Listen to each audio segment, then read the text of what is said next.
Hey everybody, how you doing today? I'm so glad you're here, and today we're going to talk about the power of a vision and what it is and how it's going to get you through the challenges of success. Today we're also going to talk about why a vision is important and how not having one can mean the failure of your business. Stay tuned. 4, 3, 2, 1, 0.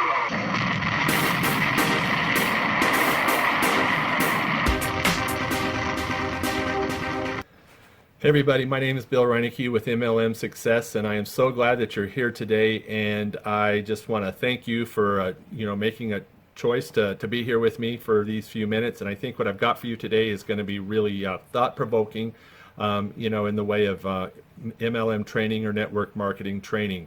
While it's not really nuts and bolts, it's kind of like when you build a building, you start from a cornerstone or from a point that's square. And if everything is not lined up with that square point or that cornerstone, then everything from there on is crooked, and it just gets worse over time. So where we're going to talk about today, and that cornerstone is in business, is a vision. And a vision is very important, and you'd be surprised how many people don't have one. So before we get started, I would appreciate it if you'd help me out by just subscribing to my channel here and ticking the bell in the corner, so that way you get notifications of all of my videos as they come out. And so that would be a help to me, and I think you would really benefit from it in your business. I would love to hear your comments down below, and any questions that you have, I'd be glad to personally answer those. So in the way of a vision, when we talk about a vision, it is one thing that's really important to keep clear is that a vision is not a goal, and a goal is not a vision. They're completely different. A vision is a place in the future, a place and a time. And today, for our purposes, we're going to talk 6 months to a year in the future, that of where you're not currently, of where you want to get to, or what things would look like in that time. And so a goal, I like to look at those as the pavers or the paving stones of getting to our vision. So as a social worker, I'm a full-time social worker, and I'm actually what they call a bivocational pastor. I pastor a small family church, have for almost the last 20 years. I ask people, what their vision is for their life and where they see themselves. And the answers that I get most often are, I'm not sure, and I don't know. The number one reason that people don't really know what their vision is because they haven't given it much thought or taken the time to give it much thought. And really, there's two key words there, and that is time and thought. It's taking the time to give it thought, and it really takes some time, and it is challenging to kind of think about, if life was different, if it was better, or I was where I would like to be in 6 months to a year, and I'm not there yet, what would that look like? And so that's a question that's very important to be able to answer, because otherwise we kind of go aimlessly in a lot of different directions. There's a proverb that says that people without a vision will perish or cast off constraint. So simply what that means is that people that don't have a vision or have a sense of direction will kind of cast off any kind of constraint or direction that they would be given, because there's really, without a vision, there's no reason for that, or they'll kind of just perish. A group of people without a vision or a direction will just kind of go in their own ways. And so that's what we do when we don't have a personal vision or have a vision for our business. So today I want to, talk to you about a vision, and just really briefly, kind of what those goals are, not goals, but what a vision is, and the components of that vision. And so when we talk about a vision today, we're not talking about short or long-term goals. As I said, goals are not visions, and vice versa. But we want to start short and think about a time in the future, 6 to 12 months. If things were different, let's say if you have your home business or your network marketing business, and you have a place you want to get to. Let's say that you met a goal, and whatever, maybe it's a financial goal, or maybe you met a productivity goal, or maybe you hit a certain volume goal and it really boosted your business. what would life look like? And so that's the question I want to challenge you with today is what would life look like? What would that vision of your life and your family and, what would that look like for you? And so that is really a personal question. It's something that you've got to think about, and nobody can do that for you. But that's what we're talking about today when we talk about a vision. I really believe that one of the reasons that people feel like they're on a treadmill in life and like they're going in circles or like they're not getting anywhere is because they really aren't going anywhere and they really are going in circles. And so it's because they really don't have that clear sense of a vision or what life would look like if they had arrived somewhere. And sometimes people, arrive in a good place in life, but it's not really their vision because it isn't something that they really strived for. It's something that just kind of happened. So a vision isn't happenstance. It's intentional. A vision can change over time. But the thing about it is that a person without a vision, like I just talked about a moment ago, their idea of a vision will take them over here in 1 minute, and the next time or the next moment they see a little shiny object or something that'll distract them, they're over here. A vision will often, or a good vision, will keep a person focused. And I know that in times in my business when I didn't have a clear vision, I was all over the place, and I became very frustrated. And so I found myself, like looking for the next quick way to make $1, or I looked for the next way to, shortcut a process instead of just having a vision and really being clear in these steps that I'm about to go over with you. So as I go over this process, grab a piece of paper and a pen and write down these steps. I will also include these steps down in the show notes down below so that you can copy them and just put them on a blank piece of paper or a document and fill in the blanks.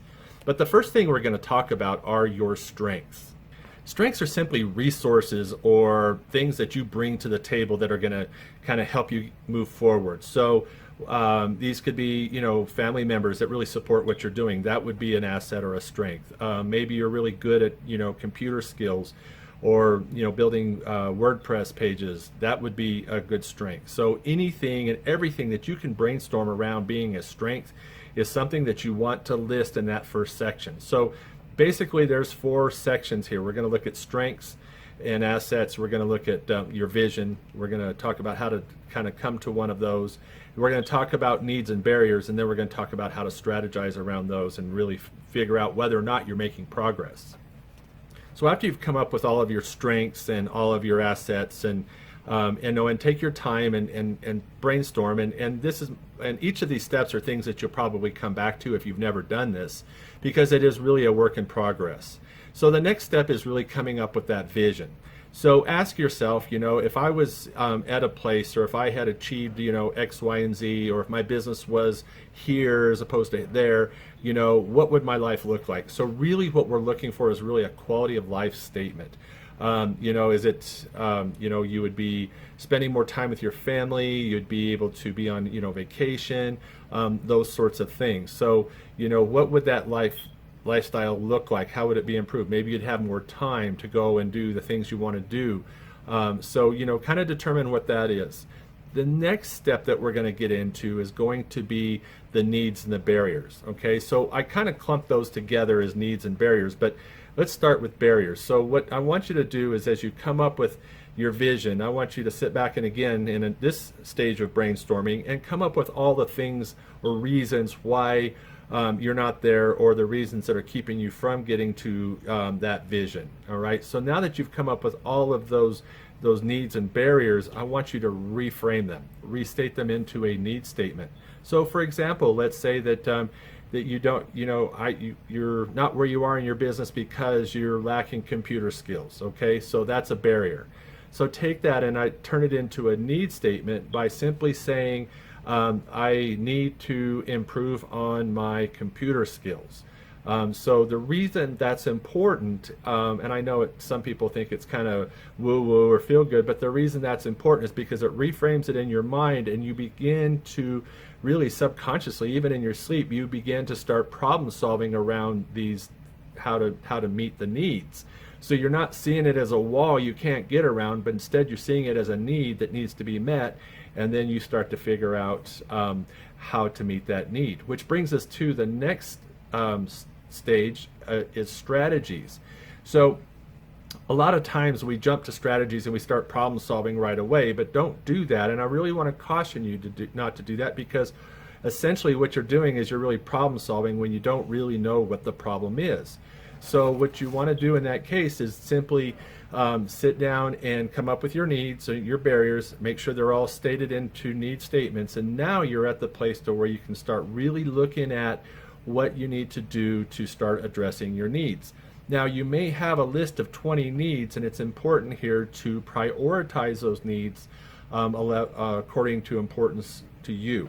So take the first one or two in importance, maybe three, depending on how complex they are, and start to brainstorm around what you're going to do, and this is where things begin to take action, and what you're going to do to address those needs. So using the same example of needing more computer skills, that is something that you would want to do.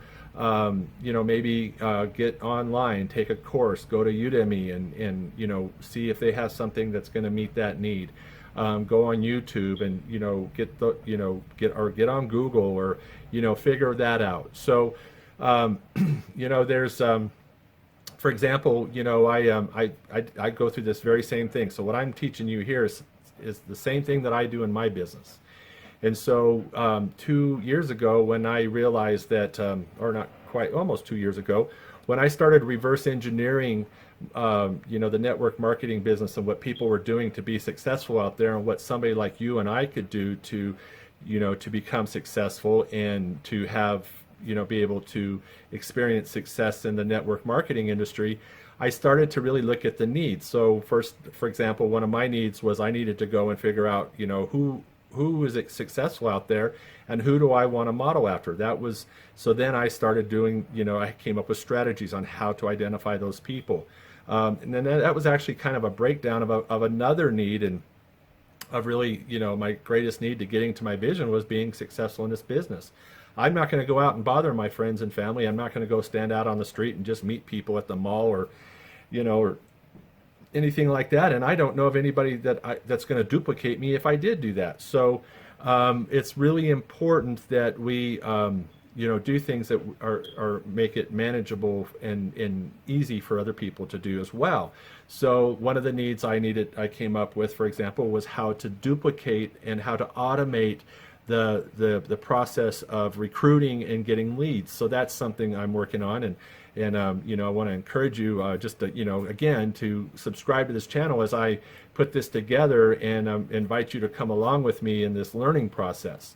So that's what you do in the strategies, is you come up with that and then put a timeline on there that you may have, like, one of your needs may have 15 strategies on there, and then what you're going to want to do is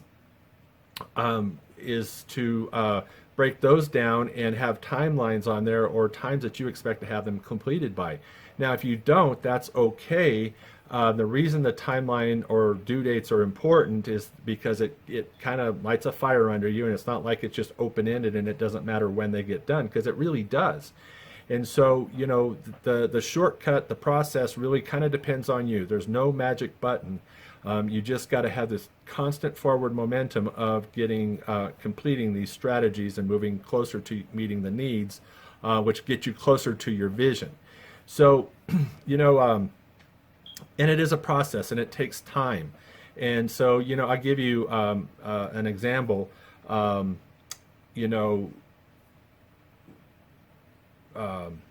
how, of kind of a vision and how it takes time. So I owned a jewelry company back in the 90s, and I kind of got into the business. My dad was an artisan. He did, created jewelry and as kind of a hobby.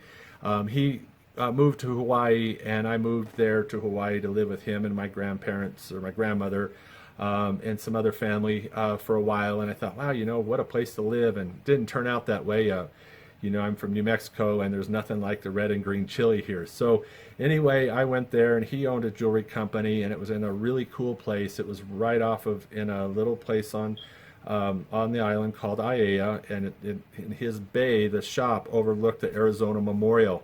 It was really cool.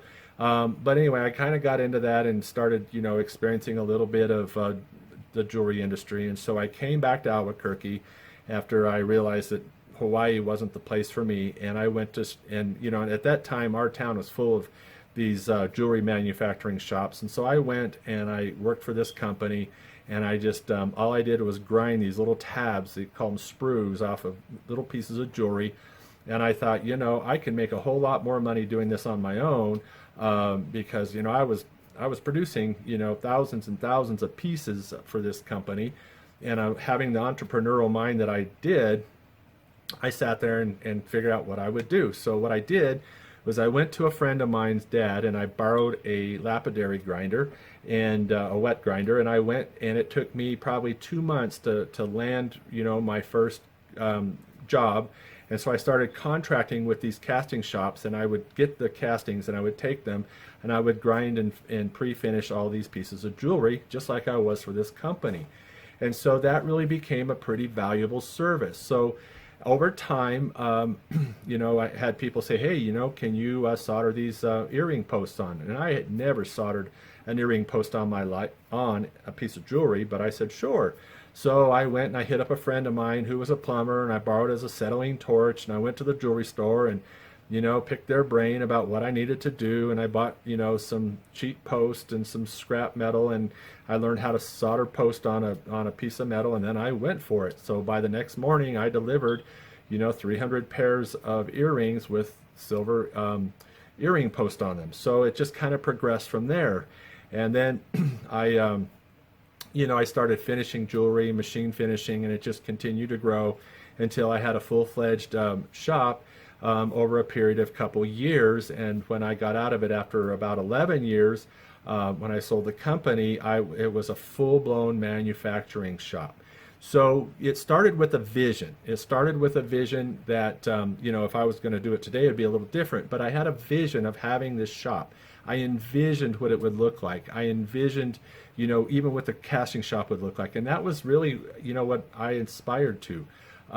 You know, and so if I hadn't had a vision, I probably would have never got out of my mom's garage, and that's where I started this, and would still be sitting there just grinding sprues and, you know, just grinding little tabs off of jewelry. So, you know, the thing about it, and the reason I tell you that story is that this is going to take some time, and you have to be committed to the journey and the process. So once again, I, you know, really encourage you to, you know, go down to the show notes and download or copy the components of a vision, and I'll have them down there. You can cut and paste it onto a Word document. And, you know, I would really like to hear from you and any comments or questions you have, but, you know, commit to, you know, a period of time.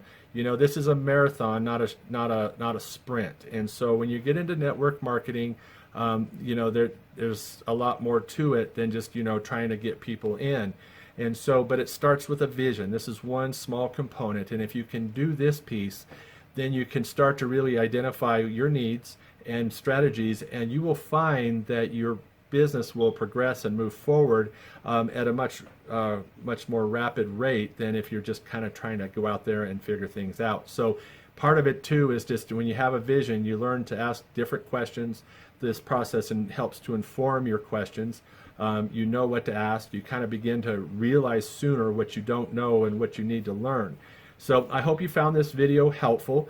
Again, you know, please like this video and subscribe to this channel. And I would love to hear from you with any comments down below. And if you found this helpful, just go down below into the comments and write, yes, I found this helpful. And I would really appreciate that. So have a wonderful day, and I will see you in the next video.